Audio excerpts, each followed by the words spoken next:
Hello friends, welcome to SSC coaching centre. दोस्तों, आज के वीडियो में मैथ्स के स्पेशल प्रश्न रखे गए हैं, तो पूरा वीडियो देखना अनिवार्य है। तो चलिए स्टार्ट करते हैं। पहला प्रश्न, किसी घनाभ की लंबाई 24 सेंटीमीटर, चौड़ाई 16 सेंटीमीटर एवं ऊंचाई 16 सेंटीमीटर है, तो उस घनाभ में 8 सेंटीमीटर के कितने घन बनाए जा सकते हैं? भाई, घनाभ की जो लंबाई है वो कितनी है? 24, चौड़ाई है 16 और ऊंचाई है 16। तो कितने घन बनाए जा सकते हैं? कितने घन? घन का मतलब क्या है? घन का मतलब आप जानते हैं कि पावर 3 होता है। तो 8 सेंटीमीटर के कितने घन? तो 8 गुने 8 गुने 8। भाई, 8 की पावर में 3 करूं या 8 गुने 8 गुने 8 लिख लूं, एक ही बात है ना। तो मैंने 8 गुने 8 गुने 8 लिख लिया। कटा लो, 8 त्रिक का 24, 8 दुने का 16, 8 दुने का 16, 3 दुने का 6, 6 दुने का 12। तो 12 हो गया आपका आंसर। तो कितने घन बनाए जा सकते हैं? 8 सेंटीमीटर के कितने घन? 12 घन बनाए जा सकते हैं। ये आपका सही जवाब।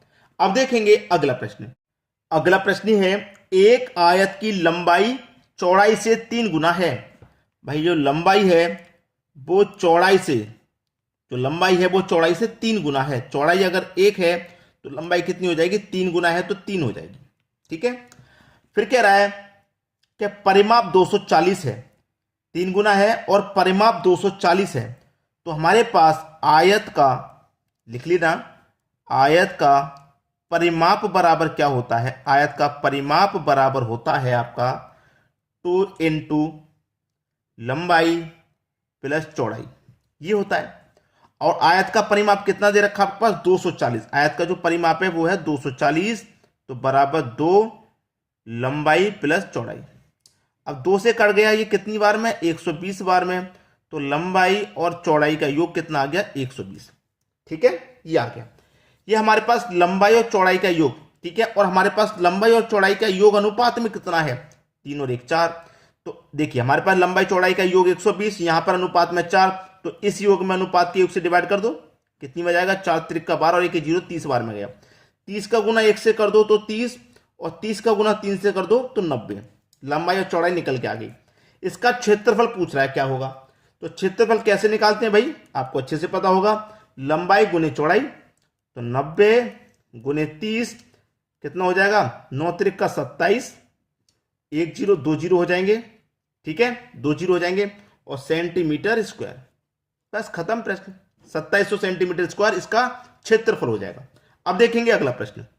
अगला प्रश्न है, किसी वस्तु पर 20% की छूट दी जाती है, पुनः 30% की छूट दी जाती है, तो समतुल्य बट्टा क्या होगा? भाई, 2 छूट जा रही हैं, 20 की और 30 की, 2 छूट जा रही हैं। एक फॉर्मूला होता है a प्लस बी प्लस का AB बट्टे 100। ठीक है। अब देखिए, 20% की छूट दी जा रही है, तो a है, देखिए आपका ये पहली वाली वस्तु a और दूसरी वाली वैल्यू b। तो छूट है ना, तो माइनस में आ जाएगा। b भी छूट है तो ये भी माइनस में रहेगी, और माइनस माइनस क्या होता है? प्लस। ए आपका 20 है, बी आपका 30 है, बट्टे में 100 है। 2 0 से 2 0 कट गए, 2 त्रिक का कितना आ गया? 6। माइनस का 20, माइनस का 30, माइनस का 50 और प्लस का कितना? 6। माइनस 50 में से प्लस का 6 कटेगा तो माइनस का 44।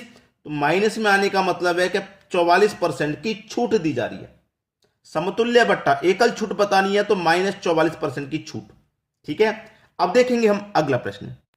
अगला प्रश्न है, 150 रुपए को व्यक्तियों जिनका अनुपात 11 16 23 है में बांटा जाता है, तो सबसे अधिक किसे मिलेगा?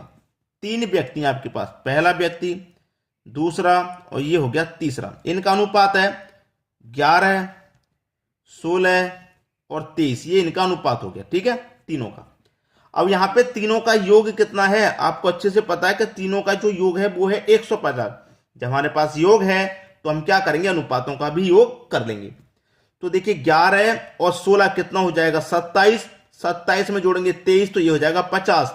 तो इस योग में अनुपात के योग से डिवाइड कर दो, अनुपात का योग है 50। 50 से कितनी बार में जाएगा? ये जाएगा 3 बार में। ठीक है। तो सबसे अधिक किसे मिलेगा? जो अनुपात में सबसे अधिक होगा उसी को सबसे अधिक मिलेगा। अनुपात में सबसे अधिक है 23, तो 3 का गुना 23 से कर दो। 3 त्रिक का 9, 3 दूने का 6। सबसे अधिक मिलेगा 69 तीसरे व्यक्ति को। क्लियर है? यही आपके प्रश्न का क्या हो जाएगा? बिल्कुल सही जवाब। अब देखेंगे अगला प्रश्न।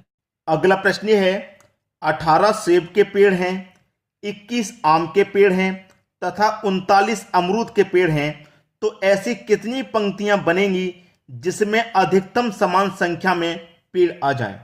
अच्छा प्रश्न है। देखिए, 18 सेब के पेड़, 21 आम के, 39 अमरूद के, इनका हमें क्या करना होगा? हमें इनका HCF लेना होगा। HCF, तो HCF कितना आ जाएगा भाई? इसको भी काटे, इसको भी काटे, इसको भी काटे, वह बड़ी से बड़ी संख्या जो दी गई संख्या को काट दे, वही HCF होता है। तो मुझे पता है कि ये 3 से 18 कट जाएगा, 3 से 21 भी कटेगा और 3 से 39 भी कटेगा। 3 से बड़ी कोई संख्या नहीं है। अगर मैं 4 ले लूं तो 21 को नहीं कटा पाएगा, ना ही 18 को। 5 ले लूं वो भी 18 को नहीं कटाएगा। 6 ले लूंगा तो 18 को कटा देगा लेकिन 21 को नहीं। 7 ले लूंगा 18 को नहीं कटाएगा। 8 ले लूंगा वो भी 18 को नहीं कटाएगा। तो 3 से बड़ी कोई संख्या नहीं है जो इन तीनों को काट दे। 3 ही है। तो HCF मेरा कितना हो गया? HCF मेरा 3 हो गया। अब 3 से इसको कटाऊं, 3 छिक्के 18, 6 बार में। 3 से इसको कटाऊंगा, 3 सत्ते 21। 3 से इसको कटाऊंगा 13 बार में। अब इनको क्या कर देना है? तीनों को जोड़ देना है। 13 और 7 20, 20 में 6 जोड़ दो 26। तो 26 पंक्ति बनेंगी भाई। कितनी पंक्तियां बनेंगी? 26 पंक्तियां बनेंगी। यही आपके प्रश्न का बिल्कुल सही जवाब हो जाएगा। आसानी से समझ में आ रहा है? कठिन प्रश्नों को आप बहुत ही आसानी से सॉल्व कर देंगे। अब देखेंगे हम अगला प्रश्न। अगला प्रश्न है, 7 की पावर 6 प्लस 5 को 6 से भाग देने पर शेष क्या होगा? बहुत बारी मैंने प्रश्नों को कराया है। जब पावर सम दी जाए, पावर जब सम दी जाए तो पावर 2 लेंगे या 4, और अगर पावर विषम दे दी जाए तो पावर 1 लेंगे या फिर 3। अब पावर देखिए हमारी कैसी है, सम है ना, तो पावर पहले 2 लेंगे।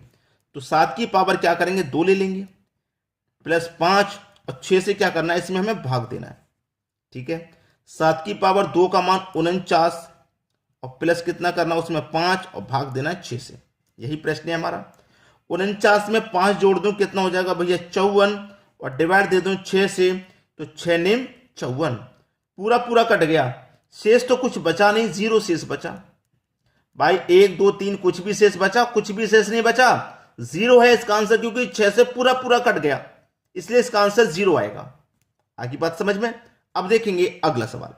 अगला प्रश्न है, 7:9 में क्या जोड़ा जाए कि 13:14 हो जाए? 7:9 में क्या जोड़ा जाए? देखिए, अनुपात का मतलब बटा भी होता है। जैसे 7:9 लिखा हुआ है, मैं इसे 7/9 भी लिख सकता हूं, इसके मान में कोई फर्क नहीं आएगा। ठीक है, बोल रहा है क्या जोड़ा जाए, हमें नहीं पता क्या जोड़ा जाए, तो हम क्या करते हैं? x जोड़ लेते हैं। x हमने जोड़ लिया, जोड़ने के बाद अनुपात कितना हो जाए? 13:14 हो जाए। और अनुपात का मतलब मैंने अभी बताया बटा होता है। 13:14 लिखा हुआ है, इसे आप 13/14 लिख सकते हैं। लिख लिया। अब क्या हो जाएगा? क्रॉस गुना।